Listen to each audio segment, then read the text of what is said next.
మిత్రమా, ఒక చిన్న మాట. వాన నీరు మనిషితో ఇలా చెప్పిందంట. నేను వర్షం పడి నదిలో కలిసాననుకో పవిత్రమైనటువంటి జలంగా మారుతాను. అదే మురికి నీటిలో కలిసాననుకో, డ్రైనేజీలో కలిసాననుకో మురుగునీటిగా మారిపోతాను. అదే భూమిలో కలిసిపోయాననుకో తిరిగి మీకు మంచినీరుగా తిరిగి వస్తాను. అంటే నేను కలిసేటువంటి పరిస్థితిని బట్టి నేను వివిధ రూపాల్లోనూ వస్తున్నాను. అదేవిధంగా నువ్వు కూడా నీ చుట్టూ ఉన్నటువంటి ప్రపంచం ఎలాంటిదో దాన్ని బట్టే నువ్వు ఎలాంటి వాడివు అని సమాజం నిన్ను గుర్తిస్తుంది. నువ్వు కలిసేటువంటి వ్యక్తులను బట్టి నీ యొక్క క్యారెక్టర్ని డిసైడ్ చేస్తుంది అని చెప్పిందంట. అంతే కదా, మన చుట్టూ ఉన్నటువంటి సమాజం ఎలా ఉంటే దాన్ని బట్టే మనం ఏంటి అనేది డిసైడ్ చేస్తుంది. వాళ్ళు చెడ్డవాళ్ళైతే మనం చెడ్డవాళ్ళు అంటుంది సమాజం.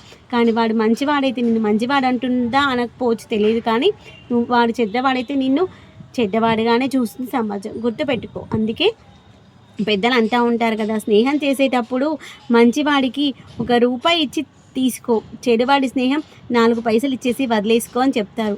ఎప్పుడు మా నాన్న చిన్నప్పుడు ఎప్పుడు ఇదే మాట చెప్పాం. మంచోడికి ఒక ₹10 ఇచ్చైనా తీసుకో, చెడోడి స్నేహం ₹20 ఇచ్చేసైనా వదిలేసుకోవాలి. చెడు స్నేహం ఎప్పటికైనా మంచిది కాదు అని చెప్పేవాడు. నిజమే కదా, చెడ్డోడితో స్నేహం చేస్తే ఎప్పటికైనా మనకి అపాయం. మంచోడితో సహాయం చేస్తే మంచి విషయాలు నేర్చుకోగలుగుతాము.